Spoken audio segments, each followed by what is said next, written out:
Az első foci meccs szabályaink az lesz, hogy egy kapura fogunk játszani egy-egy csapattal, támadók lesznek, akiknek be kell jönni ebbe a kapuba a gólt. Ha egyik támadó kirúgja, akkor cserélnek a posztokat, de viszont ha megfogja a kapus, akkor igen. Az ugyanaz.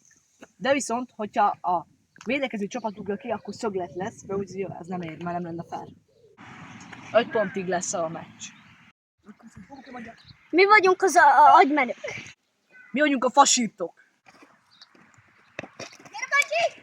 Jaj, volt! Gyere! Bácsi! Luka volt.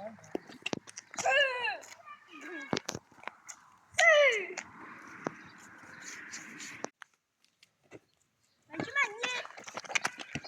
Bácsi, passz! Bácsi, passz! Bácsi, mit csinálsz? Passzolni nem tudod. Ugye? Gyere, Bácsi, mit csinálsz? Tak. Bácsi!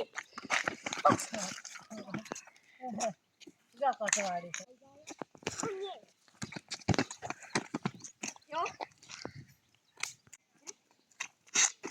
Gyere! De gyere! De gyere! Jó! De Bácsi, menjél! Rászugorja! Menjél! De Bácsi, menjél! Gábi! Menjél, Bácsi, menjél! Gyere, passzol majd! Passzolj, de miért vezess?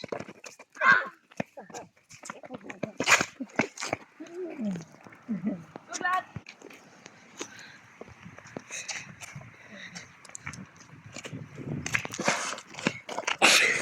Majdnem.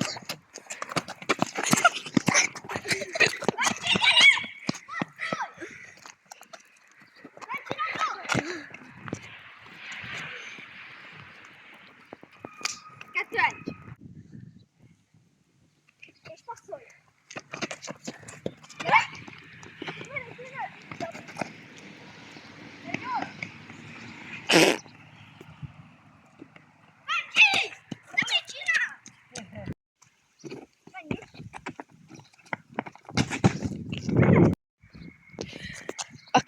Aki a leghamarabb megszerzi a 3 pontot, az nyer. Eddig egyelő az állás 2-2. És most 11-es van. Majd belövik, győztek! Igen, hogyha ezt belövik, győztek. Elcseszték. Ezek itt a fasírtok, és hogyha belövik, győztek. De Bácsi, menjél, csak hátul B-helyez!